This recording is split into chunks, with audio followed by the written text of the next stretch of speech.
ഹേ കുട്ടീസ്, welcome to our channel easy Hindi class. നമുക്കിന്ന് 5ാം ക്ലാസ്സിലെ ആനുവൽ എക്സാമിൻ്റെ മോഡൽ ക്വസ്റ്റ്യൻ പേപ്പർ നോക്കാം. ഒന്നാമത്തെ ഗതിവിധി, 2 പടേ ഔർ ഉത്തർ ലിഖേ. തന്നിരിക്കുന്ന ബോക്സിലുള്ള പാരഗ്രാഫ് വായിച്ച് ഉത്തരം എഴുതാനാണ്. നോക്കാം. एक घोंसले में एक प्यारे सी चिड़िया अपने बच्चों के साथ रहा करती थी. ഒരു പക്ഷിക്കൂട്ടിൽ ഒരു പക്ഷി തൻ്റെ കുഞ്ഞുങ്ങളുടെ ഒന്നിച്ച് താമസിച്ചിരുന്നു. വേ സബ് സാത്ത് മീം ഹമേഷാഹി ഖുഷ് രഹത്തെ ഥേ. അവരെപ്പോഴും വളരെ സന്തോഷത്തോടെയാണ് അവിടെ താമസിച്ചിരുന്നത്. മമ്മി ചിടിയ അപ്പനെ ബച്ചോങ്കോ ഗാന പാനി ഗോജന സിഖാത്തി ഹേ. മമ്മി ചിടിയ, അമ്മ പക്ഷി, കുഞ്ഞുങ്ങളെ ഭക്ഷണവും വെള്ളവുമൊക്കെ അന്വേഷിക്കാൻ വേണ്ടി പഠിപ്പിച്ചിരുന്നു.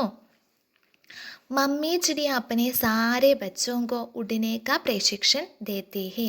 അങ്ങനെയുള്ള അമ്മ പക്ഷി കുഞ്ഞുങ്ങളെ പറക്കാനും പഠിപ്പിച്ചിരുന്നു. പ്രശിക്ഷൺ എന്നാൽ ട്രെയിനിങ്, പറക്കാൻ വേണ്ടിയുള്ള ട്രെയിനിങ്ങും കൊടുത്തിരുന്നു. വഹ് റോസ് ഉനി ഉടിന സിഖാത്തി ഹേ. എല്ലാ ദിവസവും പറക്കാൻ വേണ്ടി പഠിപ്പിക്കുമായിരുന്നു.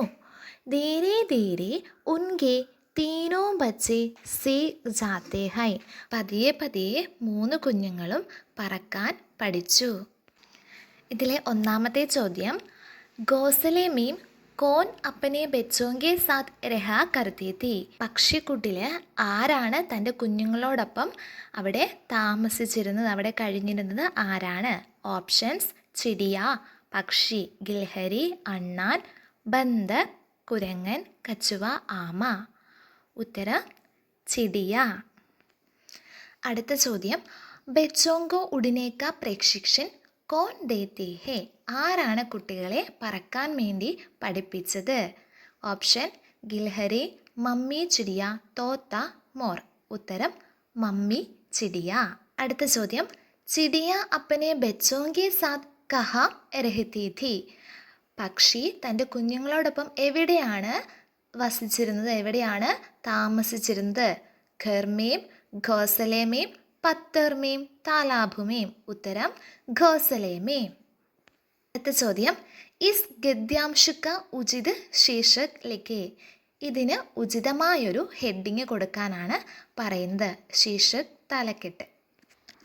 നിങ്ങൾക്ക് ഇഷ്ടമുള്ള ഒരു ഹെഡിങ് കൊടുക്കുക. കുട്ടികളെ, നിങ്ങൾക്ക് പരീക്ഷയ്ക്ക് ഇതേപോലൊരു പാരഗ്രാഫ് തന്നിട്ട് അതിൽ നിന്ന് ചോദ്യമുണ്ടാകും. ആദ്യമായി ചോദ്യം വായിച്ച് മനസ്സിലാക്കിയിട്ട് ഉത്തരം എഴുതാൻ വേണ്ടി ശ്രമിക്കുക. ഇനി ചോദ്യം നിങ്ങൾക്ക് മനസ്സിലായില്ലെങ്കിൽ അതേപോലെ ക്വസ്റ്റ്യനിലുള്ള അതേ വാക്കുകളൊക്കെ എവിടെയാണ് കൊടുത്തേക്കുന്നതെന്ന് നോക്കി ആ ഒരു സെൻറ്റൻസിൽ അതിൻ്റെ ഉത്തരമുണ്ടാകും. അത് കൃത്യമായി നോക്കി മനസ്സിലാക്കി എഴുതാൻ വേണ്ടി ശ്രദ്ധിക്കുക. അടുത്ത ചോദ്യം, പാനിക്ക് സമാനാർത്ഥക ശബ്ദ ലിഖേ. പാനി വെള്ളം എന്നതിൻ്റെ സമാന അർത്ഥം വരുന്ന ശബ്ദം എഴുതാനാണ്. വെള്ളത്തിന് സമാനമായ അർത്ഥം ജൽ എന്നാണ്. ജൽ, ജലം. അടുത്തത് ഗതിവിധി 2. നോക്കാം. കവിതാംശു പടേ ഔർ പ്രശ്നോങ്കി ഉത്തർ ലിഖേ. കവിത വായിച്ച് ഉത്തരം എഴുതാനാണ് പറഞ്ഞിരിക്കുന്നത്. നമ്മുടെ പാഠഭാഗത്തുള്ള കവിത തന്നെയാണ് തന്നിരിക്കുന്നത്.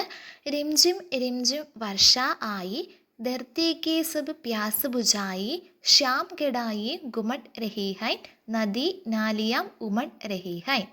ചോദ്യം നോക്കാം. ഒന്നാമത്തത്, കൈസെ വർഷ ആയി. എങ്ങനെയാണ് മഴ വരുന്നത്? കവിതയുടെ ആദ്യത്തെ വരിയിൽ തന്നെ അതിൻ്റെ ഉത്തരമുണ്ടല്ലേ. റിംജിം റിംജിം. ഇനി രണ്ടാമത്തെ ചോദ്യം, ജൽ ജീവൻ കാ ആധാർ ഹേ, യഹ് സന്ദേശ് ദേത്തെ ഹുയെ ഏക് പോസ്റ്റർ തയ്യാർ കരെ. ജലം ജീവൻ്റെ ആധാരമാണ് എന്നതിനെക്കുറിച്ച് ഒരു പോസ്റ്റർ തയ്യാറാക്കാനാണ് പറഞ്ഞിരിക്കുന്നത്. അപ്പോൾ നിങ്ങളൊരു ബോക്സൊക്കെ വരച്ച് ജൽ ജീവൻ കാ ആധാർ എന്നൊക്കെ എഴുതി ഭംഗിയാക്കുക. ജലത്തെക്കുറിച്ചുള്ളത് ആയതുകൊണ്ട് നിങ്ങൾക്ക് ജലത്തിൻ്റെ, വെള്ളത്തിൻ്റെ ഒക്കെ ചിത്രമൊക്കെ വരയ്ക്കാൻ വേണ്ടി സാധിക്കും. പോസ്റ്ററിൻ്റെ ഉള്ളിൽ ആകർഷകമായ രീതിയിൽ പോസ്റ്റർ തയ്യാറാക്കുക. പരീക്ഷയ്ക്ക് എന്തായാലും പോസ്റ്റർ ചോദിക്കാൻ സാധ്യതയുണ്ട്. അതുകൊണ്ട് പോസ്റ്റർ എങ്ങനെയാണ് എഴുതേണ്ടതെന്ന് മനസ്സിലാക്കി വെക്കുക. ഇനി അടുത്തത് ഗതിവിധി 3. ഗണ്ട് പടേ അവർ പ്രശ്നോങ്കി ഉത്തർ ലിഖേ. ഇവിടെയും തന്നിരിക്കുന്ന പാരഗ്രാഫ് വായിച്ച് ഉത്തരം എഴുതാനാണ്. ടെക്സ്റ്റ് ബുക്കിലെ കഥയുടെ ഭാഗം തന്നെയാണ് തന്നിരിക്കുന്നത്. നോക്കാം. ദോ संतरे थे एक दिन वे घूमने निकले अचानक एक भालू सामने आ गया संतरों को देख उसके मुंह में पानी आ गया उसने एक संतरा उठाया संतरे को जोर से पकड़कर वह गाने ही वाला था कि संतरे का रस उसकी आंखों में चला गया. നമ്മളിത് പഠിച്ചിട്ടുണ്ടല്ലേ ഈ പാഠം. ഇനി നമുക്ക് ഇതിൻ്റെ ചോദ്യം നോക്കാം. संतरे सामने कौन आ गया? ഓറഞ്ചിൻ്റെ അടുത്ത് ആരാണ് വന്നത്? ആരാണ് വന്നത്? ബാലു, കരടിയാണ് വന്നത്.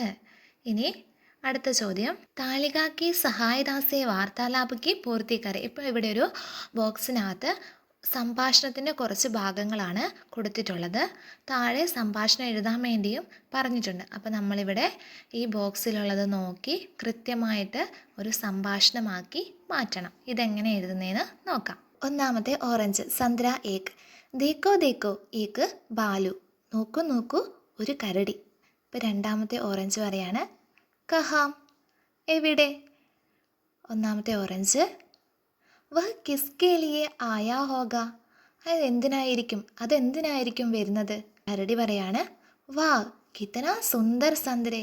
മനോഹരമായ ഓറഞ്ചുകൾ. സന്ദ്രാദോ. രണ്ടാമത്തെ ഓറഞ്ച് പറയുന്നു ദൗഡോ ദൗഡോ ഓടിക്കോ ഓടിക്കോ എന്ന് പറയാണ്.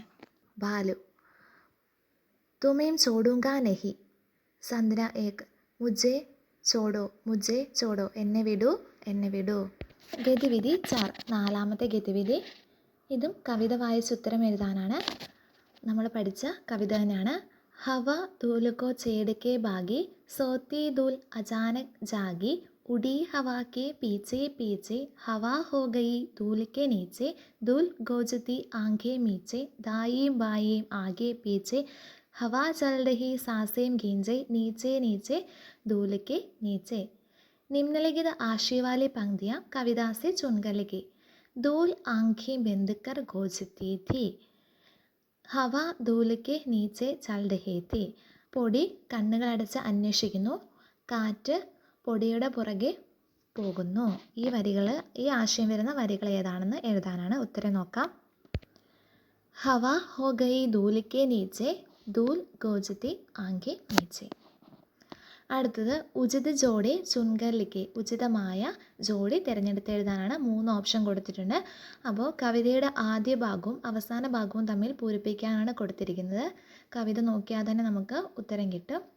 ആദ്യത്തത് ഹവ ധൂലുക്കോ ചേടുക്കെ ഭാഗി സോത്തി ധൂൽ അചാനക് ജാഗി ഉടി ഹവാക്കെ പീച്ചെ പീച്ചെ. അടുത്തത് 5ാമത്തെ ഗതിവിധിയാണ്. ഡയറി എഴുതാൻ വേണ്ടിയാണ് പറഞ്ഞിരിക്കുന്നത്. അപ്പോൾ ഡയറി എഴുതേണ്ട കുറച്ച് കാര്യങ്ങൾ ഇവിടെ തന്നിട്ടുണ്ട്. ഏക് ദോ തീൻ എന്ന പാഠഭാഗത്തിലെ കുറച്ച് ഭാഗങ്ങളാണ് തന്നിരിക്കുന്നത്. അപ്പോൾ ഇത് നടന്ന സംഭവങ്ങൾ ഓർഡറാക്കി നിങ്ങൾ ഈ ഡയറിയിലേക്ക് എഴുതുകയാണ് വേണ്ടത്. ഇതെങ്ങനെ എഴുതുന്നതെന്ന് നോക്കാം. ഡയറി എഴുതുമ്പോൾ പ്രത്യേകം ശ്രദ്ധിക്കണം. ഡയറിയിൽ ഏത് ദിവസമാണെന്ന് എഴുതണം. ഇവിടെ ഫെബ്രുവരി 15 മംഗൾവാർ. ഫെബ്രുവരി 15 ചൊവ്വാഴ്ച എന്ന ഡയറിയാണ്. അടുത്തത് ഗതിവിധി 6. നിറങ്ങൾ നൽകിയിട്ടുണ്ട്. നിറങ്ങളുടെ പേരുകൾ ഇവിടെ ബ്രാക്കറ്റിൽ കൊടുത്തിട്ടുണ്ട്. ഏതാണ് ഇതിന് അനുയോജ്യമായത് അതിന് നേരെ എഴുതണം. ആദ്യത്തേത് ഭൂര. ആദ്യത്തേത് ബ്രൗൺ കളറാണ്. ഭൂര എന്നാണ് എഴുതേണ്ടത്. രണ്ടാമത്തേത് മഞ്ഞ. മഞ്ഞയ്ക്ക് എന്താണ്? പീല മഞ്ഞ. അടുത്തത് പച്ചയാണ്. പച്ചയ്ക്ക് എന്താണ് നമ്മൾ പഠിച്ചത്? ഹര പച്ച.